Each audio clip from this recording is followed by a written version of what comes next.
ഒരു പഠനത്തിൽ കാണിക്കുന്ന 85% നമ്മൾ അയാളെ പറ്റിയായിരിക്കും ഓർക്കുക. നിസ്കരിക്കുന്ന സമയത്തും നോമ്പ് വിൽക്കുന്ന സമയത്തൊക്കെ ഇയാളെ പറ്റി തന്നെ ഓർമ്മ. നമ്മളെ എന്താ പറയുക, ഒരു കവിയുണ്ട്, ഇതിൻ്റെ പേര് ലൈല മജ്നൂൻ. കേട്ടിട്ടുണ്ടോ? ലൈല മജ്നൂൻ. മജ്നൂൻ ലൈല എന്നാണ് ഞങ്ങളൊക്കെ പഠിച്ചിട്ടുള്ളത്. അറബി കവിന്ന് മലയാളത്തിൽ ലൈല മജ്നൂൻ എന്നാണ് പറയുക. മജ്നൂൻ ലൈല അറബി കോളേജിൽ പഠിക്കുന്നവർക്കൊക്കെ അറിയാം. മജ്നൂൻ ലൈലയുടെ കവിതകൾ പഠിക്കാനുണ്ടാവും. അതിലൊരു കവിത എന്താണ്? അറാനി ഇതാ സൊല്ലൈത്തു യമംതു നഹ്വഹ. ഞാൻ നിസ്കരിക്കുന്ന സമയത്ത് എൻ്റെ മനസ്സിൽ അവളാണ്, അവളുടെ മുമ്പിലാണ്, കിബിലല്ല വരുന്നത്. നേരെ മറിച്ച് എന്താ, അവളാണ് എൻ്റെ മുമ്പിൽ വരുന്നത് എന്ന് മാത്രമല്ല, ഇൻ സൊല്ലൈത്തു ലുഹ ഔ ഇൻ സൊല്ലൈത്തു സ്നൈനി ഔ സമാനിയ. ലുഹ നിസ്കരിക്കുന്ന സമയത്ത് ഞാൻ 2 നിസ്കരിച്ച് 8 നിസ്കരിച്ചതെന്ന് ഞാൻ മറന്നുപോകും. അപ്പോൾ ഞാൻ അന്നൊക്കെ ചിന്തിച്ചെന്താണെന്ന് വെച്ചാൽ, മജ്നൂൻ ലൈല എന്ന് പറഞ്ഞ ഒരു കവിയാണ്, പ്രേമമൂത്ത് ഭ്രാന്തനായതുകൊണ്ട്. അദ്ദേഹത്തിൻ്റെ പേരതല്ല യഥാർത്ഥത്തിൽ. പക്ഷേ കൈസ് എന്നാണ് അയാളെ പേര്. നമ്മളറിയപ്പെടാം മജ്നൂൻ എന്നാണ്, ഭ്രാന്തൻ എന്നാണ് അറിയപ്പെടാം. ലോകപ്രസിദ്ധനായ കവിയാണ്. മൂപ്പര് പോലും ലോഹ നിസ്കരിച്ചിരുന്നു എന്നുള്ളത് അതിൻ്റെ ഇടയിൽ ഞാൻ ഇടയ്ക്ക് ഓർക്കലുണ്ട്. ഏതായാലും ആ നിസ്കരിക്കുന്ന സമയത്ത് മൂപ്പർക്ക് എത്ര റക്അത്ത് നിസ്കരിച്ചിരുന്നു എന്ന് ഓർമ്മ ഉണ്ടായില്ല. നമ്മളെല്ലാം മറക്കാണ്. നമ്മളെ പഠനം മറക്കാണ്, നമ്മളെ മാതാപിതാക്കളെ മറക്കാണ്, നമ്മളെ ജീവിതത്തിലെ നന്മകൾ മറക്കാണ്, നമ്മൾക്ക് ഹലാലും ഹറാമും ഉണ്ട് എന്നുള്ള മറക്കാണ്. എല്ലാം നമ്മൾ മറന്ന് ഇയാളെ തന്നെ വേണം, ഇയാളെ കിട്ടിയില്ലെങ്കിൽ എനിക്ക് ജീവിക്കാൻ പറ്റില്ല. അതാണ് അഡിക്ഷൻ്റെ മറ്റൊരു പ്രത്യേകത. എന്താണ് അത്? അതിൻ്റെ വിഡ്രോവൽ ഭയങ്കര ശക്തമായിരിക്കും അല്ലേ? മദ്യപിക്കാത്തവർക്ക് കൈ എന്തെയില്ല, നേരെ നിൽക്കില്ല, ഇങ്ങനെ വിറച്ചുകൊണ്ടിരിക്കും അല്ലേ? എൻ്റെ ഒരു ഫ്രണ്ട് ഉണ്ടായിരുന്നു, എപ്പോഴും പിന്നെ ലഹരിയുമായി ബന്ധപ്പെട്ട്, മദ്യമല്ല വേറെ ലഹരിയുമായി ബന്ധപ്പെട്ട് അങ്ങനെ നിർത്തിയ സമയത്ത്, സോബറായ സമയത്ത് ഇങ്ങനെ പിടിക്കാൻ പറ്റില്ല. 4 വിരൽ പാത്രത്തുമ്പോൾ വെക്കാൻ പറ്റില്ല, ഇങ്ങനെ പിടിക്കാൻ പറ്റുള്ളൂ. കാരണം എന്താണ്? ഈ വിരൽ പോലും മര്യാദക്ക് നിൽക്കില്ല, ഇങ്ങനെ വിറച്ചുകൊണ്ടിരിക്കും. അപ്പോൾ അത്ര വലിയ വിഡ്രോവൽ എഫക്റ്റ് ഉണ്ടാവുന്നു എന്നുള്ളതാണ്. അതേപോലെ തന്നെ നമുക്ക് തോന്നുന്നത്, എനിക്ക് ഇയാളില്ലാതെ ജീവിക്കാൻ പറ്റൂല. ഇതന്നെയല്ലേ ഒരു ലഹരിയുള്ള ആളും വിചാരിക്കുന്നത് അല്ലേ? അപ്പോൾ പ്രേമത്തിൻ്റെ ലഹരിയുടെ പ്രത്യേകത അതാണ്. എനിക്ക് ഇയാളില്ലാതെ ജീവിക്കാം, എൻ്റെ ജീവിതം മുഴുവൻ സന്തോഷമായിരിക്കും ഇയാളില്ലെങ്കിൽ. ഇയാളില്ലാത്ത സമയത്ത് ഇരുട്ടാണ്, എല്ലാം ഒന്നിനും സന്തോഷമില്ല. ഒരു മദ്യപാനി വിചാരിക്കണം അതേപോലെ തന്നെ. ഇതിന് തടസ്സമായി നിൽക്കണ ഒന്നും എനിക്ക് വിഷയമല്ല. കുടുംബമാവട്ടെ, മതമാവട്ടെ, പഠനമാവട്ടെ, ജോലിയാവട്ടെ, ഒന്നും പ്രശ്നമില്ല. ചില ആളുകൾ കുടുംബവും മതവും മക്കളും എല്ലാം വിട്ടെറിഞ്ഞു പോകും അല്ലേ? മദ്യപാനികളും അങ്ങനെ തന്നെയല്ലേ? അഡിക്ഷൻ്റെ പ്രത്യേകതയാണത് അല്ലേ? കൊലപാതകം പോലും ചെയ്യാൻ തയ്യാറാവും. ഓക്കെ, അതാണ് പ്രേമത്തിൻ്റെ മദ്യലഹരിയുടെ അല്ലെങ്കിൽ പ്രേമലഹരിയുടെ പ്രത്യേകത. എന്നിട്ടോ മറ്റ് ലഹരികൾ കുറച്ച് കഴിഞ്ഞാൽ എന്താവും? അവസാനിക്കും. എങ്ങനെ അവസാനിക്കുക? ചിലപ്പോൾ ഡ്രഗ് അഡിക്റ്റുകൾ ഓവർഡോസായിട്ടായിരിക്കും മരിക്കുക. പിന്നെ കുത്തിവെച്ച് അത് കൂട്ടിക്കൊണ്ടുവന്ന് അവസാനം അവരുടെ ശരീരത്തിന് താങ്ങാൻ പറ്റാത്ത പിന്നെ ശരീരത്തിൽ കുത്തിക്കയറ്റി അങ്ങനെ മരിക്കും. പക്ഷേ പ്രേമത്തിനൊരു പ്രത്യേകത ഉണ്ട്. പ്രേമിച്ച് നമ്മൾ മരിക്കൂല. പിന്നെ എന്താ സംഭവിക്കുക? മടുക്കും. നമ്മളെ മനസ്സ് എന്താവും? പാഷനേറ്റ് ലവിൽ നിന്ന് കമ്പാനിയനേറ്റ് ലവിലേക്ക് മാറും. ഓക്കെ, നിങ്ങളൊക്കെ ഹെലൻ ഫിഷർ ആന്ത്രപ്പോളജിസ്റ്റാണ്, അവരുടെ പഠനത്തിൽ പറയുന്നത് 12 മുതൽ 18 മാസം വരെയാണ് ഇതിൻ്റെ എഫക്റ്റ്. ഏതിൻ്റെ എഫക്റ്റ്? പാഷനേറ്റ് ലവിൻ്റെ. അവനില്ലാതെ എനിക്ക് ജീവിക്കാൻ പറ്റില്ല എന്ന് പറയുന്ന ടൈമില്ലേ, അത് എത്ര കാലം ഉണ്ടാവും? 18 മാസം അല്ലെങ്കിൽ 12 മാസം. ഒരു കൊല്ലം കഴിഞ്ഞാൽ അവനില്ലാതെ വേണമെങ്കിൽ ജീവിക്കുകയൊക്കെ ചെയ്യാം എന്നാവും. മനസ്സിലായോ? അപ്പോൾ അതിന് കാരണം എന്താണ്? ഡോപ്പമീൻ എന്ത് ചെയ്യും? താഴും. ഡോപ്പമീൻ താഴ്ന്നിട്ട് അതിന് പകരം HNN ഹോർമോൺ എന്ന് പറയുന്ന സാധനം വരും. അപ്പോഴാണ് നമുക്ക് മനസ്സിലാവുക ഇയാളെനിക്ക് ശരിക്കും ഇഷ്ടമുണ്ടായിരുന്നോ ഇല്ലേന്ന്. മനസ്സിലായോ? ചിലപ്പോൾ എനിക്ക് ഇഷ്ടമില്ലാത്ത ആളായിരിക്കും അത്. ഇഷ്ടമില്ലാത്തതിനെ നമ്മൾ ആഗ്രഹിക്കും. അതിന് കാരണം എന്താണ്? അഡിക്ഷൻ. ഓക്കെ, ഒരു ഗുണവുമില്ലാത്ത, ഒരു ജോലിയില്ലാത്ത, നല്ല സ്വഭാവമില്ലാത്ത, നല്ല സംസ്കാരമില്ലാത്ത, ദീനില്ലാത്ത, ഒന്നുമില്ലാത്തൊരു മനുഷ്യൻ, നമുക്കിഷ്ടമില്ലാത്തൊരു മനുഷ്യൻ്റെ ഒപ്പം നമ്മളെ കുടുംബം, നമ്മളെ ജോലി, നമ്മളുടെ പിന്നെ ദീന് എല്ലാം വിട്ടെറിഞ്ഞ് നമ്മൾ പോയിണ്ടാവും. എന്നിട്ട് ഡോപ്പമീൻ്റെ അളവ് ഇങ്ങനെ താഴുമ്പോൾ, പാഷനേറ്റ് ലവിൻ്റെ സ്റ്റേജ് കഴിയുമ്പോൾ നമുക്ക് തോന്നും ഇയാളെനിക്കിഷ്ടമുണ്ടായില്ല. ഓക്കെ, അപ്പോൾ നമുക്ക് ഒറ്റക്ക് എടുക്കാൻ കഴിയുന്നൊരു തീരുമാനമല്ല എന്ത്? നമ്മളെ ഇണയെ തിരഞ്ഞെടുക്കൽ. എരനെ നമ്മൾ ഇണയെ എരാന്നും വേണമെങ്കിൽ പറയാം അല്ലേ. ഇണയെ തിരഞ്ഞെടുക്കുന്ന സമയത്ത് നമ്മളെ മനസ്സിൽ അഡിക്ഷനായിരിക്കും. നമുക്ക് എന്ത് ചെയ്യാൻ കഴിയില്ല, നമുക്ക് അയാളെ കുറ്റം കണ്ടെത്താൻ കഴിയില്ല, അയാളുടെ ദോഷം കണ്ടെത്താൻ കഴിയില്ല, നമ്മളെ ജീവിതത്തിൽ ഉണ്ടാകുന്ന പ്രശ്നങ്ങൾ നമുക്ക് നോക്കാൻ കഴിയില്ല. ആ സമയത്ത് നമ്മൾ ഉപ്പയും ഉമ്മയും കൂടെ ഉണ്ടാവണം. മോളെ അത് പറ്റൂല, ആ കേസ് കഴിയില്ല, അത് നിനക്ക് ദോഷമാണ്, നിനക്ക് ഇഷ്ടപ്പെടില്ല. നമ്മളെ ഇഷ്ടങ്ങളെ ഏറ്റവും കൂടുതൽ അറിയാതിരിക്കുകയാണ് നമ്മൾ ഉമ്മാക്കും ഉപ്പാക്കണം അല്ലേ. ആ ഉമ്മയും ഉപ്പയും പറഞ്ഞു തരും, നിനക്ക് ഇഷ്ടപ്പെടുന്ന ആളല്ല അയാൾ, നിനക്കിപ്പോൾ ലഹരിയാണ്, നിനക്ക് ഇഷ്ടപ്പെടുന്ന ആളല്ല, അതുകൊണ്ട് നിനക്ക് ഇഷ്ടപ്പെടുന്ന ഒരു ആലോചന ഞാൻ കൊണ്ടുവന്ന് തരാം, വേറെ ഞങ്ങൾ ശരിയാക്കി തരാം. അത് ചിലപ്പോൾ നമുക്ക് ആ വിഡ്രോവൽ കൊണ്ട് ചിലപ്പോൾ ഇഷ്ടക്കേട് തോന്നും, പക്ഷെ കുറച്ച് കഴിഞ്ഞാൽ എന്താവും, മനസ്സിലാവും ഇതായിരുന്നു നല്ലത്. ഓക്കെ. മറ്റൊന്നെന്താണെന്ന് വെച്ചാൽ ഡിക്രീസസ് ഇൻ ബ്രെയിൻ ആക്ടിവിറ്റീസ്. നമ്മളെ തലച്ചോറിൻ്റെ പ്രവർത്തനങ്ങൾ പലതും നശിക്കും. അതുകൊണ്ടാണ് ഇങ്ങനെ സംഭവിക്കുന്നത്. പലതും താഴും. ഉദാഹരണത്തിന് അവിടെ തലച്ചോറിൻ്റെ ഒരു ഭാഗം കണ്ടാ, വായിക്കാൻ പറ്റുമോ നിങ്ങൾക്ക്? എന്താണത്? Orbito frontal cortex. ഞാൻ പറഞ്ഞ് പ്രീ ഫ്രണ്ടൽ കോർട്ടക്സ് ഏറ്റവും പ്രധാനപ്പെട്ടതെന്നാണില്ലേ, അതിൻ്റെ ഒരു ഭാഗം തന്നെയാണ് orbitofrontal cortex. Orbitofrontal കോർട്ടക്സിൻ്റെ പ്രത്യേകത എന്താണെന്നറിയോ? നമ്മളെ തലച്ചോറിൽ ലോജിക്ക്, യുക്തി, ബുദ്ധിയോടുകൂടി ആലോചിക്കണ്ടേ കാര്യങ്ങൾ ചെയ്യണത്, അതാണ് ലോജിക്ക്. അറ്റൻഷൻ, കാര്യങ്ങൾ ശ്രദ്ധിക്കുക, എന്താണ് ഇപ്പോൾ നടന്നുകൊണ്ടിരിക്കുന്നത് എൻ്റെ ജീവിതത്തിൽ എന്ന് ശ്രദ്ധിക്കണം അല്ലേ, അറ്റൻഷൻ. അതുപോലെ മെമ്മറി, നമ്മളെ ഓർമ്മകൾ, നമ്മളെ ജീവിതം എന്തായിരുന്നു, നമ്മളെവിടുന്നാണ് വന്നത്, നമ്മളെങ്ങനെ വളർന്നത്, ഇതുപോലെയുള്ള ഓർമ്മ. എമ്പതി, സഹാനുഭൂതി, ദയ. അതുപോലെ തന്നെ മോറൽ വാല്യൂസ്, ധാർമ്മികത, ഇത് നന്മയാണോ തിന്മയാണോ എന്നൊക്കെ ചിന്തിക്കുന്ന കാര്യം. കമ്പയറിങ് ആൾട്ടർനേറ്റ് സെനേറിയോസ്, ഇതില്ലെങ്കിൽ പിന്നെ എൻ്റെ ജീവിതം എങ്ങനെ ആയിരിക്കും എന്ന് ചിന്തിക്കാനുള്ള കഴിവ്. ഇതൊക്കെ നടത്തുന്നത് എന്താണ്? ഓർബിറ്റോ ഫ്രണ്ടൽ കോർട്ടക്സ് ആണ്. ഓക്കെ. ഈ ഭാഗം എന്തായി മാറും? ദുർബലമായി മാറും പ്രേമിക്കുന്ന സമയത്ത്. ഇതാരാ പറഞ്ഞത്? ഡോക്ടർ എം ഒക്തർ ഗൊലോഗ്ലോ. അദ്ദേഹത്തിൻ്റെ the science of love and attraction എന്ന് പറയുന്ന പുസ്തകം. പേര് നല്ല രസമുണ്ടല്ലേ, ഗൊലോഗ്ലോ. അദ്ദേഹം വലിയ സയൻറ്റിസ്റ്റാണ് കേട്ടോ. അപ്പോൾ അദ്ദേഹം പഠിച്ചപ്പോൾ അദ്ദേഹം തലച്ചോറ് FMRI സ്കാനിങ് ഉണ്ട്. FMRI സ്കാനിങ് എന്ന് പറഞ്ഞാൽ നമ്മൾ എന്തെങ്കിലും ചെയ്തുകൊണ്ടിരിക്കുന്ന സമയത്ത് നമ്മളെ തലച്ചോറ് പരിശോധിക്കുന്ന സ്കാനിങ് ആണ്. ഈ സ്കാനിങ് നടത്തി നോക്കിയപ്പോൾ പ്രേമിക്കുന്ന ആളുകളെ കൊണ്ടുവന്നിരിച്ച്, നിങ്ങൾ പ്രേമത്തിലാണോ? അതെ, ഞാൻ ഭയങ്കര പ്രേമത്തിലാണ് ഒരാളായിട്ട്, ഒന്ന് വന്നേ, ലാബിലിരുത്തും. അവരെ തലച്ചോറ് നോക്കുന്ന സമയത്ത് അവർക്ക് ഓർബിറ്റോ ഫ്രണ്ടൽ കോർട്ടക്സ് പ്രവർത്തനം ശേഷി കുറവാണ്. അപ്പോൾ ലോജിക്ക് ഉണ്ടാവില്ല. എങ്ങനെയാണ് ഇത്, ബുദ്ധിപരമാണോ ഇയാളെ കല്യാണം കഴിക്കൽ, ഇയാളെ പ്രേമിക്കൽ, അതൊന്നും എനിക്കറിയണ്ട, എനിക്കൊന്നും കേൾക്കണ്ട അല്ലേ, ഉപദേശങ്ങൾ കേൾക്കണ്ട, ബുദ്ധി ഒന്ന് ആലോചിക്കുക, അതൊന്നും എനിക്ക് പറ്റൂല.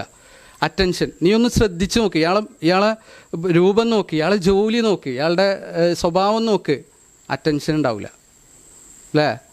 ഒരു നിലക്കും നമുക്ക് യോജിക്കാത്ത ജോഡികളൊക്കെ പ്രേമത്തിലൂടെ എന്ത് ചെയ്യും, യോജിച്ചെന്ന് വരും. അതുപോലെ തന്നെ മെമ്മറി, നമ്മളെ ഓർമ്മകൾ, നമ്മളെ ജീവിതത്തിൽ എത്രയോ ഉപകാരങ്ങൾ, പിന്നെ ഗുണങ്ങൾ, നമ്മളെ വളർത്തിയ ഉമ്മമാർ, ഈ ഓർമ്മകളൊന്നും ഉണ്ടാവില്ല. നന്മകൾ, നമ്മളെ ജീവിതത്തിലുള്ള നന്മകൾ, ഇതൊന്നും ഓർമ്മ ഉണ്ടാവില്ല. എമ്പതി ഉണ്ടാവില്ല, ദയ തോന്നൂല, കൂടെ ഉള്ളവരോട് ദയ. നിൻ്റെ ഉമ്മാനെ ഉപ്പാനെ നീ ഉപേക്ഷിച്ച് പോവോ, എൻ്റെ ഫാമിലി ഉപേക്ഷിച്ച് പോവോ, അതൊന്നും എനിക്ക് വിഷയമല്ല. എൻ്റെ കാരണം ഓർബിറ്റോ ഫ്രണ്ടൽ കോർട്ടക്സ് വർക്ക് ചെയ്യുന്നില്ല ആ സമയത്ത്. മോറൽസ് ഉണ്ടാവില്ല, നന്മയും തിന്മയും പറഞ്ഞാൽ, ഹലാലും ഹറാമും പറഞ്ഞാൽ ഇതൊന്നും പാടില്ലാത്തതല്ലേ, അതൊന്നും എനിക്ക് വിഷയമല്ല. ഇങ്ങനത്തെ കുറേ കാര്യങ്ങൾ, ഇതില്ലെങ്കിൽ എൻ്റെ ജീവിതം എന്താവും, എൻ്റെ ജീവിതത്തിന് വേറെയും ഗുണങ്ങളുണ്ടോ, വേറെ രൂപത്തിൽ എനിക്ക് ജീവിക്കാൻ പറ്റുമോ, ഇതൊന്നും നോക്കാൻ നമ്മളെ തലച്ചോറിന് സാധിക്കില്ല എന്നുള്ളതാണ്. എന്ന് മാത്രമല്ല, എമിഗ്ഡല എന്ന് പറഞ്ഞിട്ടൊരു സാധനം, ഇതാ ഒരു ബദാമിൻ്റെ അത്ര ഉള്ളോ നമ്മളെ തലച്ചോറിലുള്ളൊരു സാധനമാണ് എമിഗ്ഡല. എമിഗ്ഡലയുടെ പ്രവർത്തനവും ഓക്സിറ്റോസിൻ്റെ ഉൽപ്പാദനം കാരണം മന്ദീഭവിക്കും. അപ്പോൾ എന്താവും, എമിഗ്ഡലയുടെ പ്രത്യേകത എന്താണെന്ന് വെച്ചാൽ ഇമോഷണൽ ലേണിംഗ് ആൻഡ് ഫിയർ, പേടിയുടെ ഭാഗമാണ് എമിഗ്ഡല. എന്താവും ഞാനിത് ചെയ്ത് കഴിഞ്ഞാൽ, എൻ്റെ ഭാവി എന്താവും, എൻ്റെ ജീവിതം എന്താവും, എൻ്റെ ജോലി എന്താവും, എൻ്റെ പഠനം എന്താവും, ഇങ്ങനത്തെ പേടികളൊന്നും ഉണ്ടാവില്ല. ഇത് ഒരു സയൻറ്റിസ്റ്റ്, ഏകദേശം 2014 US സയൻറ്റിസ്റ്റുകൾ, നഥാനിയൽ ലാംബർട്ട് എന്ന് പറയുന്ന സയൻറ്റിസ്റ്റ്, അദ്ദേഹം നടത്തിയ ഒരു പരീക്ഷണത്തിലൂടെ തെളിഞ്ഞാണ്. അദ്ദേഹം എന്ത് ചെയ്യുന്നത് വെച്ചാൽ 51 കപ്പിൾസുകളെ കൊണ്ടുവന്ന്, പരസ്പരം പ്രേമിക്കുന്ന 51 ആൾക്കാരെ ലാബിൽ കൊണ്ടുവന്നിട്ട് അവർ പരസ്പരം ഇടപഴകുന്നത് വീഡിയോ എടുക്കാൻ പറഞ്ഞു. ആ വീഡിയോ എടുത്ത്, അവരുടെ സമ്മതത്തോടുകൂടി വീഡിയോ എടുത്തിട്ട് ഇവരെ റിലേഷൻഷിപ്പ് എങ്ങനെയാണെന്ന് ചോദിച്ച്, ഇവർ ചീറ്റ് ചെയ്യുന്നുണ്ടോ, എങ്ങനെ പിന്നെ ഇണയെ വഞ്ചിക്കണുണ്ടോ എന്നൊക്കെ ചോദിച്ചറിഞ്ഞ്. അത് രഹസ്യമായിട്ട് ഇൻഡിവിജ്വലായിട്ടാണ് ചോദിക്കണത്. രണ്ടാളുകളും അങ്ങോട്ടും ഇങ്ങോട്ടും അറിയില്ല ചോദിക്കണത്.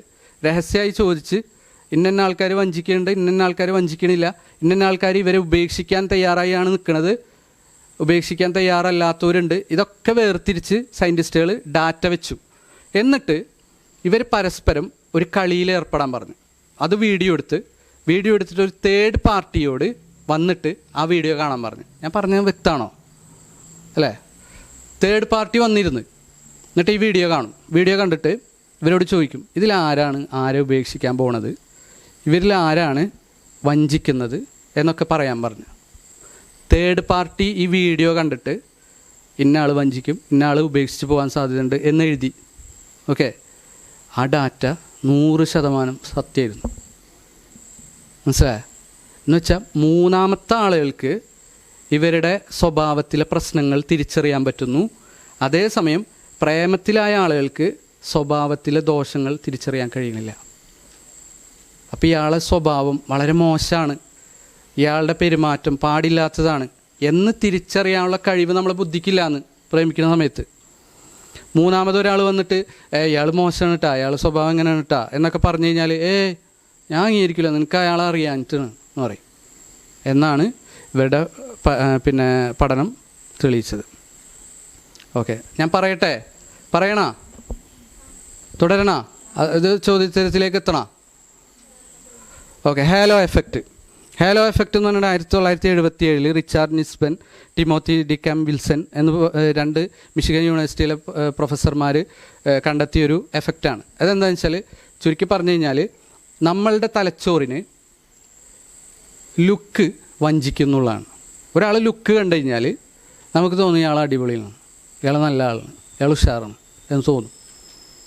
ഓക്കെ, അതിവർ പരീക്ഷിച്ച എന്താണെന്ന് വെച്ചാൽ 1546 ജോബുകളിലേക്ക് CV അയച്ചപ്പോൾ ഒരേ CV തന്നെ, ഒരേ പ്രൊഫൈൽ തന്നെ, ഒരേ വിദ്യാഭ്യാസ യോഗ്യത തന്നെ, അതിലൊരെണ്ണത്തിൽ നല്ല ഫോട്ടോയും, ഒരെണ്ണത്തിൽ നല്ല ഭംഗിയുള്ള ഒരാളെ ഫോട്ടോയും, ഒരെണ്ണത്തിൽ ഭംഗിയില്ലാത്ത ഒരാളെ ഫോട്ടോയും വെച്ചിട്ട് ജോലിക്ക് അപേക്ഷിച്ചപ്പോൾ ആണാവട്ടെ പെണ്ണാവട്ടെ ഭംഗിയുള്ള ഫോട്ടോ വെച്ച് ജോലിക്ക് അപേക്ഷിച്ച ആൾക്കാർക്ക് ജോലി കിട്ടി, ഭംഗിയില്ലാത്ത ഫോട്ടോ വെച്ച് ജോലിക്ക് അപേക്ഷിച്ച ആൾക്കാർക്ക് ജോലി കിട്ടിയില്ല.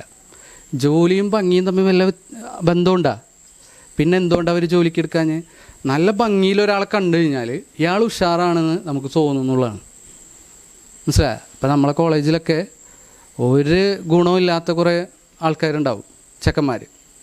രാവിലെ മുതൽ വൈകുന്നേരം വരെ അവരുടെ പെർഫോമൻസ് ആയിരിക്കും അവരുടെ ഏറ്റവും വലിയ കാര്യം. പെൺകുട്ടികളെ മുമ്പിൽ നല്ല അടിപൊളിയായിട്ട് കാണുക, നല്ല അടിപൊളിയായിട്ട് പെർഫോം ചെയ്യുക, ഇങ്ങനെയൊക്കെ നടക്കുന്നവരോട് നമുക്ക് അട്രാക്ഷൻ തോന്നും. അതേസമയം ഒരു ഗുണം അവരിലുണ്ടാവില്ല. അതേസമയം നമ്മളുടെ കോളേജിൽ നമ്മളൊപ്പം പഠിച്ച, അല്ലെങ്കിൽ സ്കൂളിൽ നമ്മളൊപ്പം പഠിച്ച, കാണാനൊന്നും വലിയ അട്രാക്റ്റീവ് അല്ലാത്ത, അല്ലെങ്കിൽ എല്ലാ പെൺകുട്ടികൾക്കും ക്രേസ് ആയിട്ടില്ലാത്തൊരു ചെക്കൻ ഉണ്ടാവും, ഒരു താടിയും മീശയും വെച്ച് ഒരു പിന്നെ MSMൻ്റെ പ്രവർത്തകൻ. അവനെ നമുക്ക് ഒരു ഇഷ്ടം ഉണ്ടായിരുന്നില്ല. അവൻ്റെ പ്രപ്പോസൽ വരുമ്പോൾ നമുക്ക് വലിയ ഇഷ്ടം ഉണ്ടാവില്ല. കാരണം എന്താ? ലുക്കില്ല അല്ലേ? ലുക്ക് എന്ന് പറഞ്ഞാൽ അത്രയും പ്രധാനപ്പെട്ടാണ് നമുക്ക്. എത്രത്തോളം എന്ന് വെച്ചാൽ ക്രിമിനലുകൾ ഭംഗിയില്ലാത്തവരാണെങ്കിൽ നമുക്ക് കൂടുതൽ വെറുപ്പ് വരും, ഭംഗിയുള്ളവരാണെങ്കിൽ കുറച്ച് വെറുപ്പേ വരുള്ളൂ. ശിക്ഷ കുറച്ച് ജൂറികൾ വിധിക്കുള്ളൂ. മനസ്സിലായി? നമ്മളെ ആധാറിലെ ഫോട്ടോ ഒക്കെ ഇല്ലേ, അതേപോലത്തെ ഫോട്ടോ പത്രത്തിൽ വന്നു കഴിഞ്ഞാൽ അവർ പറയും അവനെ കണ്ടറിഞ്ഞൂടെ കള്ളനെന്ന് പറയും. അതേസമയം നല്ല ഭംഗിയുള്ള ഒരാളാണെങ്കിൽ ഇവന് കുറച്ച് ഇളവ് കൊടുക്കാം എന്ന് ജൂറികൾ, അമേരിക്കയിൽ പിന്നെ വിധിക്കുന്ന കോടതിയിലെ ജൂറികളെ കാര്യമാണ് ഞാൻ പറയുന്നത്, അവർക്ക് പോലും ഹാലോ എഫക്റ്റ് ഉണ്ടായിരുന്നു എന്നുള്ളതാണ്. അപ്പോൾ ലുക്കിൽ വഞ്ചിതരാവണ്ട. ഇത് നിങ്ങൾ നോക്കിയേ, ഇതൊരു സോഷ്യൽ എക്സ്പെരിമെൻ്റാണ്. കരീം ജോവൈൻ എന്ന് പറഞ്ഞിട്ട് ഒരാൾ, യൂട്യൂബിൽ അടിച്ചു നോക്കിയാൽ നിങ്ങൾക്ക് കാണാം. 2 ഫോട്ടോ കണ്ടില്ല അടിയിൽ? ഇതിലാരാച്ചുള്ളൻ? അടിയിലെ വരിയൊന്നും വായിക്കണ്ട. മുകളിൽ ഈ പെണ്ണിനോട് ചോദിക്കുകയാണ് കേട്ടോ, ഇപ്പം ഇതുപോലത്തെ കുറേ പെണ്ണുങ്ങളോട് ഇതിലാരായിട്ടാണ് നിങ്ങൾ കമ്പനി ആവുക, ആരായിട്ടാണ് അടുക്കുക എന്ന് ചോദിച്ച്. നിങ്ങളാരായിട്ടാണ് അടുക്കുക? രണ്ടാമത്തെ ആളല്ലേ? അടിപൊളിയല്ലേ ആളെ കാണാൻ? ഇപ്പോഴത്തെ ആളോ ഏതോ ഒരു ഗ്രാൻഡ് മുഫ്തി അല്ലേ? തൊപ്പിയൊന്നും വെച്ചിട്ട് കാര്യമില്ല, അത് അടി കണ്ടില്ലേ അല്ലേ? ഇനി നിങ്ങൾക്കറിയാം, ആ അപ്പുറത്തേക്ക് വലത്തെ ഭാഗത്തുള്ള ആളില്ലേ, അയാളുടെ പേര് അടിയിലുണ്ട്, ജെഫ്രി ഡാമർ എന്നാണ് അയാളുടെ പേര്. അയാളുടെ പരിപാടി എന്താണെന്നറിയോ? അയാൾ അമേരിക്കയിലൊരു സീരിയൽ കില്ലറായിരുന്നു. പെണ്ണുങ്ങളെ കൊണ്ടുവരിക, അവരെ കൊല്ലുക, തിന്നുക. അയാളൊരു കാനിബലിസം ഉള്ള ആളായിരുന്നു, ഒരു മാനസിക രോഗിയായിരുന്നു. ഇങ്ങനെ കുറേ പെണ്ണുങ്ങളെയും ചെക്കന്മാരെ ഇയാൾ തിന്നിട്ടുണ്ട്. പക്ഷെ കാണുമ്പോൾ എന്താ രസം അല്ലേ? ഇതാണ് ഓരോ മനുഷ്യന്മാരെ കഥ, മനസ്സിലായി? അപ്പോൾ നമുക്ക് മാതാപിതാക്കളൊരു പ്രപ്പോസൽ കൊണ്ടുവന്ന്, അതായത് നോക്കി ചെക്കനെ നോക്കിയാൽ നല്ല ദീനുള്ള, നല്ല ജോലിയുള്ള, നല്ല സ്നേഹമുള്ള ഒരു മനുഷ്യൻ. പക്ഷെ കാണാൻ ഒരു താടിയുണ്ട്, മനസ്സിലായി? പക്ഷെ അപ്പുറത്ത് വേറൊരു ചെക്കനുണ്ട്, ഒരു നിലവാരവും ഉണ്ടാവില്ല, പക്ഷേ നല്ല ഭംഗിയായിരിക്കും കാണാൻ. നിങ്ങൾ ഏത് സെലക്ട് ചെയ്യണം? ഹാലോ എഫക്റ്റ് ഇല്ലാത്തത് സെലക്ട് ചെയ്യണം. ഭംഗി നോക്കണ്ടെന്നല്ല കേട്ടോ ഞാൻ പറയുന്നത്. ഭംഗി നോക്കുമ്പോൾ അതിൻ്റെ ഒപ്പം എന്താണ്, ഈ മുഫ്തി മങ്ക് പറയലുണ്ട്, എല്ലാ ക്വാളിറ്റിയും ഒരു 0 ആയിട്ട് പരിഗണിക്കുക. ഓക്കെ, ദീന് 1 ആയിട്ടും പരിഗണിക്കുക. 1 എഴുതുക, ദീൻ 1 അല്ലേ? സൗന്ദര്യം ഒരു 0 ഇട്ട് കൊടുക്കുക, ജോലി ഒരു 0 ഇട്ട് കൊടുക്കുക, സ്വഭാവം ഒരു 0 ഇട്ട് കൊടുക്കുക. അപ്പോൾ ക്വാളിറ്റി കൂടുന്നതിനനുസരിച്ച് ഇതിന് മൂല്യം കൂടിയില്ലേ? 100, 10,000, ലക്ഷക്കായില്ലേ? പക്ഷേ ഈ 1 മായച്ചളഞ്ഞാലോ? പിന്നെ ഈ പൂജ്യങ്ങൾക്ക് എന്തെങ്കിലും വില ഉണ്ടോ? അതാവണം നമ്മൾക്ക് വരുന്ന പ്രപ്പോസലുകൾ, നമ്മളുടെ കല്യാണം, നമ്മളെ ഇണയെ തിരഞ്ഞെടുക്കുമ്പോൾ നമുക്ക് ഉണ്ടാവേണ്ടത്. ദീനില്ലാത്തവൻ ഇവനേക്കാൾ ചുള്ളനാണെങ്കിലും നമ്മൾ സെലക്ട് ചെയ്യരുത്. ദീനുള്ളവൻ കുറച്ചൊരു ഭംഗിയില്ലാത്തവനാണ്, തീരെ ഭംഗി നോക്കേണ്ടതെന്നൊന്നുമില്ല ഞാൻ പറയുന്നത്. ഞാൻ പ്രത്യേകം പറഞ്ഞ്, ഭംഗി കുറച്ച് കുറവാണെങ്കിലും, ഒരു താടി ഉണ്ടെങ്കിലും, അങ്ങനെ ഒരു അടിച്ചുപൊളിയല്ല എന്ന് തോന്നുകയാണെങ്കിലും സെലക്ട് ചെയ്താൽ സന്തോഷം ഉണ്ടാവും. കാരണം എന്താണെന്ന് വെച്ചാൽ, അടുത്ത പഠനം എന്താണെന്ന് വെച്ചാൽ, പിന്നെ ക്രിസ്ത്യൻ മെക്കല്ലം 2017 നടത്തിയ പഠനമാണ്. ഏറ്റവും കൂടുതൽ അസന്തുഷ്ടരായിട്ടുള്ള ദമ്പതികൾ ഏറ്റവും ഭംഗിയുള്ള ദമ്പതികളാണ്. ഒരു കണ്ടെത്തിയാണ്. ഭംഗിയുള്ള പെണ്ണുങ്ങളെ കെട്ടിയ ആണുങ്ങളാണ് ഏറ്റവും കുറവ് സന്തോഷമുള്ളവർ. ഭംഗിയുള്ള ആണുങ്ങളെ കെട്ടിയ പെണ്ണുങ്ങളാണ് കുറവ് സന്തോഷമുള്ളവർ. കാരണം എന്താണ്? ഭംഗിയുള്ള ഇണക്ക് മനസ്സിലൊരിതുണ്ടാവും, എനിക്ക് കുറച്ചും കൂടി ബെറ്റർ കിട്ടുമായിരുന്നു, ഞാൻ ഇവന് വേണ്ടിയിട്ട് വിധേയമായി കൊടുത്തതാണ് എന്നൊക്കെ ഒരു ചിന്ത ഉണ്ടാവും. അങ്ങനത്തെ ഒരായി ജീവിക്കാൻ വല്ല സന്തോഷം ഉണ്ടാവും? ഇല്ല. അവരെപ്പോഴും നമ്മൾ ചൊറിഞ്ഞുകൊണ്ടിരിക്കും, മനസ്സിലായോ? അപ്പം എന്ത് ചെയ്യണ്ട, നമ്മളെക്കാൾ അടിപൊളിയായിട്ടുള്ള ആളെ കിട്ടണം എന്നുള്ള ഇത് വെച്ചിരിക്കരുത്. അത് സന്തോഷമില്ലാതാക്കുകയാണ് ചെയ്യുക എന്നുള്ളതാണ് പഠനം. മറ്റൊന്ന് ബോഡി ലാംഗ്വേജാണ്. നമ്മളെ ബോഡി ലാംഗ്വേജ് 12 ഇരട്ടി എഫക്റ്റ് നമ്മളുടെ ഭാഷയേക്കാൾ ഉണ്ടാക്കും എന്നുള്ളതാണ് പഠനം. എന്ന് വെച്ചിട്ടുണ്ടെങ്കിൽ, ഇപ്പം ഞാൻ നിങ്ങളോട് പറയുന്നു 4 കാര്യങ്ങൾ നിങ്ങൾ പഠിക്കണം. എത്ര? 4 കാര്യങ്ങൾ നിങ്ങൾ പഠിക്കണം എന്ന് പറഞ്ഞു കഴിഞ്ഞാൽ നിങ്ങൾക്ക് 4ാമത്തെ കാര്യം നിങ്ങൾ മറന്നു പോകാൻ ചാൻസ് കൂടുതലാണ്. കാരണം എന്താ? ഞാൻ 3 നില കാണിച്ചേ. അപ്പം നിങ്ങൾക്ക് അതായിരിക്കും ബോഡി ലാംഗ്വേജാണ് പെട്ടെന്ന് നമ്മളെ മനസ്സിലേക്ക് വരിക. അതുകൊണ്ട് കുട്ടികളോട് പറയുമ്പോൾ നമ്മൾ ആക്ഷനുകൾ കൂടുതൽ, ഈ ടീച്ചർമാരൊക്കെ ഉണ്ടാവും, ഇപ്പോഴത്തെ പുതിയ ടീച്ചർമാരാണെങ്കിൽ ആക്ഷൻ കൂടുതലായിരിക്കും അവർക്ക്, അല്ലേ? കുഞ്ഞു കുട്ടികളെ പഠിപ്പിക്കുന്ന ബോഡി ലാംഗ്വേജ് വളരെ പ്രധാനപ്പെട്ടാണ്. നമ്മളെ ശരീരം എന്താണ് കാണിക്കുന്നത് എന്നുള്ളത് ഏറ്റവും പ്രധാനപ്പെട്ടത്, നമ്മളെ മനസ്സിനേക്കാൾ പ്രധാനപ്പെട്ടാണ്. ഓക്കെ, അപ്പോൾ എന്താ ഞാൻ പറയാൻ കാരണം എന്ന് വെച്ചാൽ, പറയുന്നത് നിങ്ങളെ മനസ്സിൽ അതില്ല. ഭിക്ഷക്കാരൻ കളിയാക്കിയപ്പോൾ നിങ്ങൾക്ക് വന്ന ബ്ലഷ് അല്ല, പക്ഷെ ഭിക്ഷക്കാരൻ എന്താ കാണുന്നത്? നിങ്ങളെ കവിളത്ത് ബ്ലഷാണ് കാണുന്നത്. ഓക്കെ, നമ്മളുടെ കോൺഷ്യസ് മൈൻഡിന് ഇത് തമ്മിലുള്ള വ്യത്യാസം മനസ്സിലാവും. കോൺഷ്യസ് മൈൻഡിന്, നമ്മുടെ ബോധ മനസ്സിന് ഇത് രണ്ടും വ്യത്യാസം മനസ്സിലാവും. അത് മേക്കപ്പാണ്, അല്ലാതെ ശരിക്കുള്ള ബ്ലഷ് അല്ല. ഇത് നമുക്ക് ബുദ്ധിക്ക് അറിയാം. പക്ഷെ നമ്മളെ ബുദ്ധിയുടെ ഉള്ളിലൊരു ബുദ്ധിയുണ്ട്, അതിനാണ് പ്രിമിറ്റീവ് മൈൻഡ് എന്ന് പറയാം. പ്രിമിറ്റീവ് മൈൻഡിന് ഇത് മനസ്സിലാവില്ല. പ്രിമിറ്റീവ് മൈൻഡ് ലക്ഷണങ്ങൾ നോക്കിയിട്ട്, ബോഡി ലാംഗ്വേജ് നോക്കിയിട്ട് തീരുമാനിക്കും ഇവൾക്ക് എന്നെ ഇഷ്ടമാണ്. അങ്ങനെയാണ് സെക്ഷൽ ഹറാസ്മെൻറ്റുകൾ ഉണ്ടാവുന്നത്. മേക്കപ്പ് ഇട്ടവർ, എന്തിനാ ഈ മേക്കപ്പ് ഇട്ടവരെ തന്നെ പോയി പിടിക്കുന്നത് ആൾക്കാർ? ബ്ലഷൊക്കെ ഇതാക്കി, ലിപ്സ്റ്റിക്കൊക്കെ ഇട്ട്, പിന്നെ സ്റ്റൈലാക്കി, ശരീരത്തിൻ്റെ അംഗലാവണ്യങ്ങൾ കാണിച്ച് നടക്കുന്ന പെണ്ണുങ്ങളെ തന്നെ പ്രത്യേകം ലൈംഗികമായ പ്രതികരണങ്ങൾ അവർക്ക് എതിരെ വരുന്നത് എന്തുകൊണ്ടാണ്? അവരുടെ ബോഡി ലാംഗ്വേജ്, ഞാൻ നല്ല ഇണയാണ്, എൻ്റെ അടുത്തേക്ക് വന്നോളൂ, എനിക്ക് നിങ്ങളെ ഇഷ്ടമാണ് എന്നുള്ള മെസ്സേജാണ് പ്രിമിറ്റീവ് മൈൻഡിന് നൽകുന്നത്. ഓക്കെ, അപ്പോൾ അതുകൊണ്ട് തന്നെ ഇസ്ലാം എന്ത് ചെയ്ത്, മേക്കപ്പും കാര്യങ്ങളൊക്കെ വളരെ റെസ്ട്രിക്റ്റ് ചെയ്ത്. ഇസ്ലാമിൽ വളരെ പരിമിതിയോടുകൂടിയുള്ള മേക്കപ്പേ ഉള്ളൂ. കാരണം എന്താണ്? നമ്മളെ ബോഡി ലാംഗ്വേജ് പറയുന്നത്, നമ്മൾ ലിപ്സ്റ്റിക്ക് ഇടുമ്പോൾ നമ്മളെ ചുണ്ടെന്തെയാണ്? ചുവന്ന് തുടുക്കുകയാണ്, അല്ലേ? തുടുത്ത ചുണ്ടായിട്ട്, ചുവന്ന ചുണ്ടായിട്ട് തോന്നുന്നു. നമ്മളെ മുടി നമ്മൾ ചെമ്പപ്പിക്കുക. ഇപ്പോൾ ചെമ്പപ്പിക്കുക എന്നുള്ളൊരു ട്രെൻഡാണ് അല്ലേ, ചെമ്പപ്പിക്കുക. ഇതൊക്കെ എന്താണ്? ഇതൊക്കെ എന്താ? ഇതൊക്കെ കാണുമ്പോൾ എന്താ ഇഷ്ടം തോന്നണത്? എന്താ ഇഷ്ടം തോന്നുന്നത്? ലിപ്സ്റ്റിക്ക് ഇട്ടാൽ ചുണ്ട് ചോന്നാൽ എന്താ ഇഷ്ടം തോന്നുന്നത്? അതേസമയം ഞാൻ നീല ലിപ്സ്റ്റിക്ക് ഇടുമെന്ന് ചോദിക്കാം, ഇഷ്ടം തോന്നാം. എന്താ കാരണം? ആണുങ്ങൾക്ക് എന്തുകൊണ്ടാണ് ലിപ്സ്റ്റിക്ക് ഇട്ട പെണ്ണുങ്ങളുടെ ചുണ്ട് ഇഷ്ടം, അല്ലെങ്കിൽ പെണ്ണുങ്ങൾക്ക് എന്താ ലിപ്സ്റ്റിക്ക് ഇടാൻ ഇഷ്ടം? അതൊന്ന് ചിന്തിച്ച് നോക്കിയേ.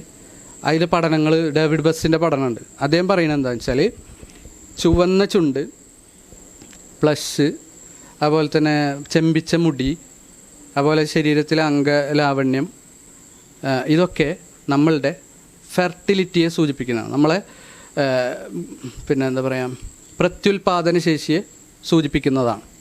ഉദാഹരണത്തിന് നിങ്ങൾക്ക് എങ്ങനെ ഉൾക്കൊള്ളാൻ പറ്റുമെന്ന് എനിക്കറിയില്ല, എന്നാലും ഞാൻ പറയാം കേട്ടോ, നിങ്ങൾക്ക് മനസ്സിലാക്കാൻ വേണ്ടിയിട്ട്. ഇതിൻ്റെയൊക്കെ യുക്തി എന്താണെന്ന് മനസ്സിലാക്കാൻ. സ്ത്രീകളുടെ സ്തനം അതുപോലെ തന്നെ നിതംബം മറക്കാൻ ഇസ്ലാം പറഞ്ഞിട്ടുണ്ട് അല്ലേ. നല്ലോണം മറക്കണം, അതിൻ്റെ ഷേപ്പൊന്നും കാണാൻ പാടില്ല എന്ന് പറഞ്ഞില്ലേ. എന്തുകൊണ്ടാണ് പുരുഷന്മാർക്ക് അതിൻ്റെ ഷേപ്പിനോട് ഒരു ഇഷ്ടം? എന്തുകൊണ്ടാണ്? അതിന് കാരണം എന്താണെന്ന് വെച്ചാൽ നമ്മളെ ശരീരത്തിൽ 2 തരം ഫാറ്റുകളുണ്ട്.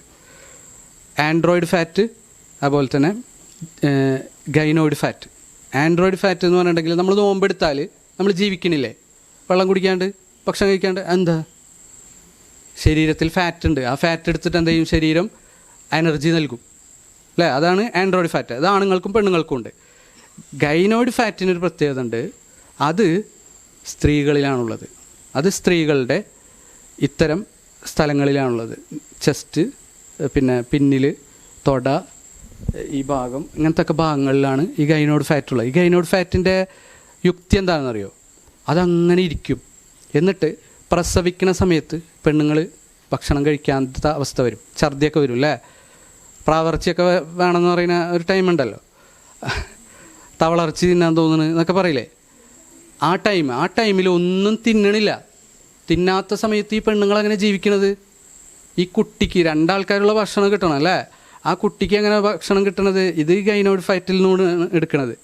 ഗൈനോയിഡ് ഫാറ്റ് കൂടുതലുള്ള ആളുകൾക്ക് കൂടുതൽ സ്തനവും നിതംബവും ശരീര ലാവണ്യവും ഒക്കെ ഉണ്ടാവും. ഓക്കെ, ആ കുട്ടിക്ക് ഈ ഗൈനോയിഡ് ഫാറ്റ് കൂടുതൽ കിട്ടുമ്പോൾ കുട്ടിയുടെ മസ്തിഷ്കം വളരെ ശക്തമാവും. പിന്നെ നമ്മളെ മീൻ ഗുളികയൊക്കെ ഇല്ലേ, മീൻ ഗുളികയിലുള്ളൊരു സാധനമുണ്ട്, ഫാറ്റി ആസിഡ്, ഒമേഗ 3 എന്ന് പറയുന്ന സാധനം. ഇതുള്ളിൽ പോയാൽ നമ്മളെ തലച്ചോറ് നല്ല ഫങ്ഷനാവും. ഓക്കെ, ഇതൊക്കെയാണ് ഇവിടെ ഇരിക്കുന്നത്. അൺസാച്ചുറേറ്റഡ് ആയിട്ടുള്ള ഫോമിൽ സ്ത്രീകളുടെ ശരീരത്തിൽ ഇതൊക്കെ ഇരിക്കുന്നുണ്ട്. കുട്ടിക്ക് തലച്ചോറിൻ്റെ വളർച്ചയ്ക്ക് ഒമേഗ 3 എന്ത് ചെയ്യുന്നുണ്ട്? ഉമ്മ കൊടുക്കുന്നുണ്ട്, ഉമ്മ അറിയാതെ തന്നെ. ഓക്കെ, അപ്പോൾ അത് കൂടുതലുള്ള പെണ്ണുങ്ങളോട് ആണുങ്ങൾക്ക് ആകർഷണം തോന്നും. അത് കണ്ടാൽ ആകർഷണം തോന്നും. കാരണം എന്താണ്? ഇത് എൻ്റെ കുട്ടിക്ക് വേണ്ടിയിട്ടുള്ളതാണ്. ഇപ്പം ഞാൻ ഈ പെണ്ണിനെ സമീപിച്ച് കഴിഞ്ഞാൽ, ഈ പെണ്ണിനെ കല്യാണം കഴിച്ച് കഴിഞ്ഞാൽ, അല്ലെങ്കിൽ ഈ പെണ്ണുമായിട്ട് ബന്ധത്തിൽ ഏർപ്പെട്ട് കഴിഞ്ഞാൽ ഉണ്ടാകുന്ന കുട്ടിക്ക് നല്ല ബുദ്ധി ഉണ്ടാവും.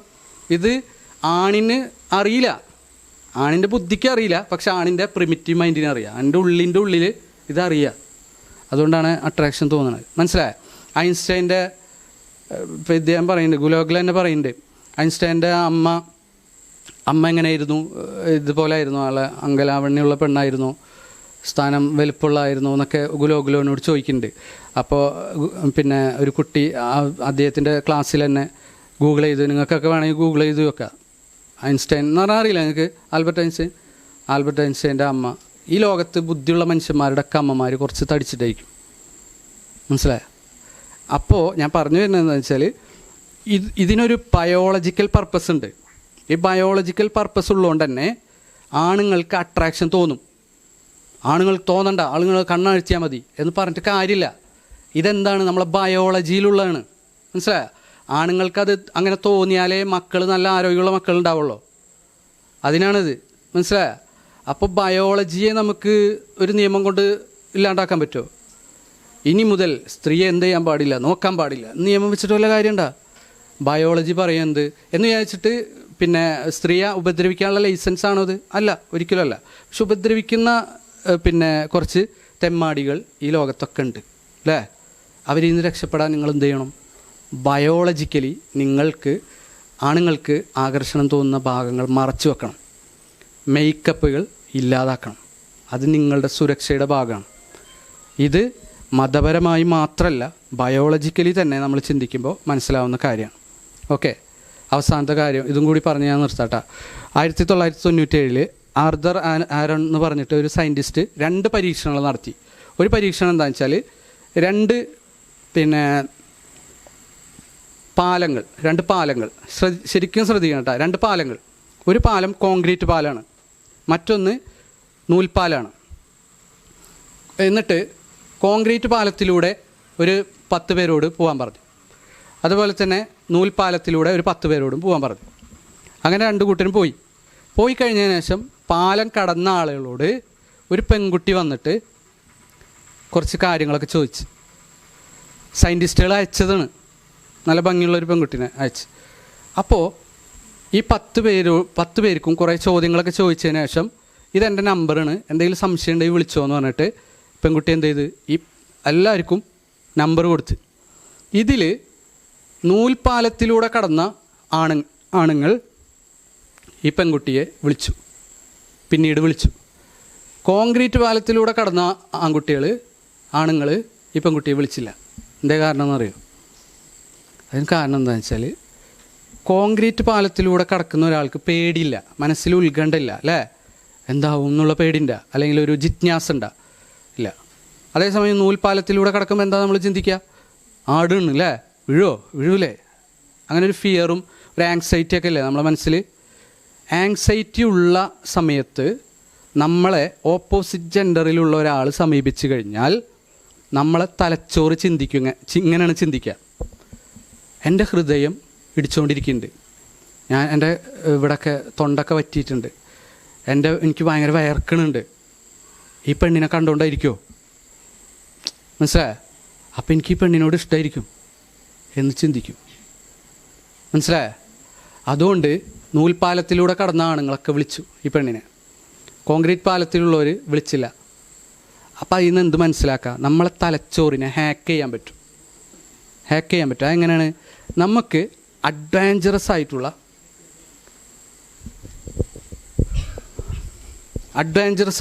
നമുക്ക് പേടിപ്പെടുത്തുന്ന, നമ്മൾ ഉത്കണ്ഠയുള്ള സമയത്ത് ഓപ്പോസിറ്റ് ജെൻഡറിലുള്ള ആരെങ്കിലും വന്ന് നമ്മളെ സമീപിച്ചിട്ട് എന്തെങ്കിലും നമ്മളുമായിട്ട് ഇടപഴകി കഴിഞ്ഞാൽ നമുക്ക് അയാളോട് അട്രാക്ഷൻ ഉണ്ടാവും. ഉദാഹരണം, നമ്മൾ പുതിയ കോളേജിൽ ചേർന്ന്, പുതിയ സ്കൂളിൽ ചേർന്ന്, നമ്മളെ മനസ്സിൽ ഭയങ്കര പേടി ഉണ്ടാവില്ലേ? എങ്ങനെയായിരിക്കും ടീച്ചർമാർ, എന്താവും കാര്യങ്ങൾ, എന്തായിരിക്കും പഠിക്കാണ്ടാവുക, എനിക്ക് ജയിക്കാൻ പറ്റുമോ, അങ്ങനത്തെ ഒക്കെ ആങ്സൈറ്റി ഉണ്ടാവില്ലേ? ആ സമയത്ത് ഒരാണ് വന്നിട്ട് നമ്മളോട് ഹലോ എന്ന് പറഞ്ഞെന്ന് ചോദിക്കുക, അയാളുടെ അട്രാക്ഷൻ ഉണ്ടാവും. അതുകൊണ്ടാണ് സ്കൂളിലും കോളേജിലൊക്കെ കൂടുതലും ഇങ്ങനത്തെ കേസുകൾ ഉണ്ടാവുന്നത്. ഓക്കെ, ഇപ്പോൾ തിയേറ്ററിൽ പോയിട്ട് ഹൊറർ സിനിമയല്ലേ, പേടിപ്പെടുത്തുന്ന സിനിമ, അത് കാണുന്ന ദമ്പതികളാണ് കൂടുതൽ അടുക്കാൻ ചാൻസ് കൂടുതൽ, മനസ്സിലായോ? അത്രയും നമ്മളെ തലച്ചോറിനെ വഞ്ചിക്കാൻ കഴിയുമെന്നുള്ളതാണ്. ഇതേ ആർതർ ആരോണിൻ്റെ മറ്റൊരു പരീക്ഷണം എന്താണെന്ന് വെച്ചാൽ അദ്ദേഹം ഒരു 60 ചോദ്യങ്ങൾ ഉണ്ടാക്കി. 60 ചോദ്യങ്ങൾ. ഈ 60 ചോദ്യങ്ങൾ 2 ആൾക്കാരെ കൊണ്ടുവരും, ഒരാണിനെയും പെണ്ണിനെയും ലാബിലേക്ക് കൊണ്ടുവരും. ഇവർ തമ്മിൽ ഒരു ബന്ധമില്ലാത്ത ഒരാണിനെയും പെണ്ണിനെയും കൊണ്ടുവന്നിട്ട് ഇരുത്തിയിട്ട് ഈ 60 ചോദ്യങ്ങൾ അങ്ങോട്ടും ഇങ്ങോട്ടും ചോദിക്കാൻ പറയും. ഓക്കെ, ഈ 60 ചോദ്യങ്ങൾ ചോദിച്ചു കഴിഞ്ഞാൽ 60ാമത്തെ ചോദ്യം കഴിയുമ്പോൾ ഇവർ തമ്മിൽ പ്രേമത്തിലാവും. അതെന്തായിരിക്കും ആ ചോദ്യങ്ങൾ? ഞാൻ പറഞ്ഞേട്ടെ ചോദ്യങ്ങൾ. ഇതൊന്നും ചോദിക്കാൻ വേണ്ടി പറയുന്നതല്ല കേട്ടാ, ചോദിക്കാതിരിക്കാൻ വേണ്ടി പറയുന്ന. നിങ്ങൾക്ക് നിങ്ങളെ ഫാമിലിയെ ഇഷ്ടമാണോ? ഒരു ചോദ്യം. ഫാമിലിയിലെ ഏത് അംഗത്തെയാണ് നിങ്ങൾക്കിഷ്ടം? എന്തുകൊണ്ട്? നിങ്ങൾ ഇന്നും മരിക്കുമെങ്കിൽ നിങ്ങൾ ഏറ്റവും കൂടുതൽ റിഗ്രറ്റ് ഖേദിക്കുന്ന കാര്യം എന്തായിരിക്കും? നിങ്ങൾക്ക് ജീവിതത്തിൽ നിന്ന് എന്തെങ്കിലും ഒഴിവാക്കാൻ കഴിയുമെങ്കിൽ അതെന്തായിരിക്കും? നിങ്ങൾക്ക് ജീവിതത്തിലൊരു സൂപ്പർ പവർ കിട്ടുമെങ്കിൽ, നാളെ ഒരു സൂപ്പർ പവർ കിട്ടുമെങ്കിൽ എന്ത് സൂപ്പർ പവറാണ് നിങ്ങൾ ആഗ്രഹിക്കുക? നിങ്ങളെപ്പറ്റി ഏറ്റവും കൂടുതൽ അപമാനത്തോടു കൂടി ചിന്തിക്കുന്ന കാര്യം എന്താണ്? ഇതൊക്കെയാണ് ചോദ്യങ്ങൾ കേട്ടോ. ഈ ചോദ്യങ്ങളുടെ പ്രത്യേകത എന്താ?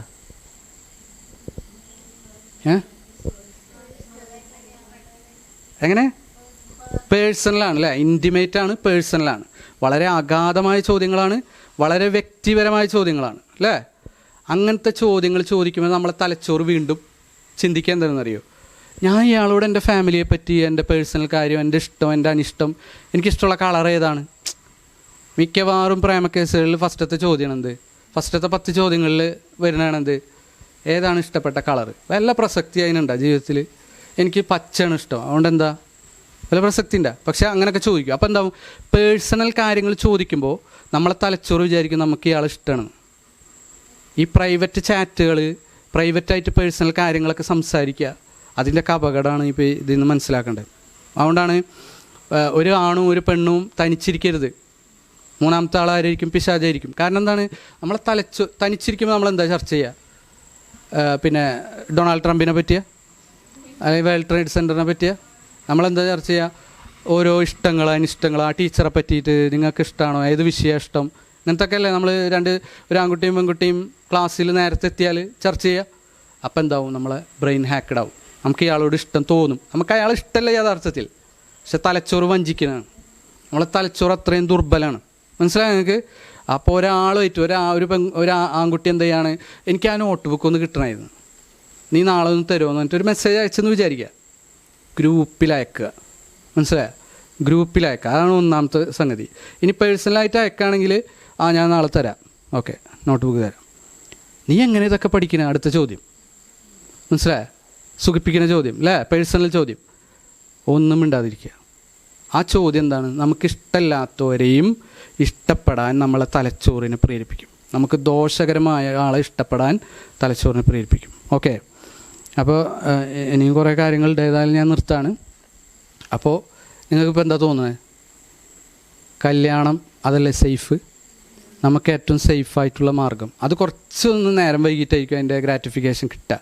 പക്ഷേ ഈ ഇൻസ്റ്റൻറ്റ് ഗ്രാറ്റിഫിക്കേഷൻ നമ്മളെ ഇത്തരത്തിലുള്ള ആളുകളെ, ഈ വഞ്ചകരായിട്ടുള്ള ആളുകളെ പിന്നെ ഇഷ്ടപ്പെടാനും അതിനു വേണ്ടിയിട്ട് പ്രേരിപ്പിക്കാനൊക്കെ ഇതാവും. അപ്പം നിങ്ങൾക്ക് അർഹതയുള്ളത് അർഹതപ്പെടുന്ന സമയത്ത് നിങ്ങൾ പ്രത്യേകം ശ്രദ്ധിക്കണം. നിങ്ങളെ അനുവാദം ഇല്ലാതെ ഒരു കല്യാണം നടക്കില്ല, അത് നിങ്ങൾക്കറിയാലോ. പെൺകുട്ടിയുടെ അനുവാദം ഉണ്ടായിട്ടാണ് കല്യാണം നടക്കുക കേട്ടോ. നമ്മൾ ഉമ്മയപ്പൊക്കെ അങ്ങനെ അനുവാദമൊക്കെ ചോദിക്കുന്നവർ തന്നെയാണ്. പണ്ടത്തെ പോലെ പിന്നെ ആദ്യ രാത്രിയിൽ മാപ്പിളനെ കാണുന്ന ഒരു കാലത്തൊന്നുമല്ല നമ്മൾ ജീവിക്കണേ. നമ്മളനുവാദം ചോദിക്കും, നമുക്കിഷ്ടപ്പെട്ട തന്നെ കെട്ടുക. അത് ആരുടെ കൂടി ഇടപാടുണ്ടാവും? മാതാപിതാക്കളുടെ കൂടി ഇടപാടുണ്ടാവും, അവരുടെ കൂടി ചിന്തയും അന്വേഷണവും ഉണ്ടാവും. അതുകൊണ്ട് ഇൻഷാ അല്ലാഹ് അതിൽ ബർക്കത്തുണ്ടാവും. അതിനുവേണ്ടി പ്രാർത്ഥിക്കുക. ഡിലേയ്ഡ് ഗ്രാറ്റിഫിക്കേഷനെ മുന്തിക്കുക. ഏത് കാര്യത്തിലും ഇൻസ്റ്റൻറ്റ് ഗ്രാറ്റിഫിക്കേഷൻ്റെ പിന്നിൽ പോവാതിരിക്കുക. ഇൻഷാ അല്ലാഹ്. ശരി, അസ്സലാമു അലൈക്കും.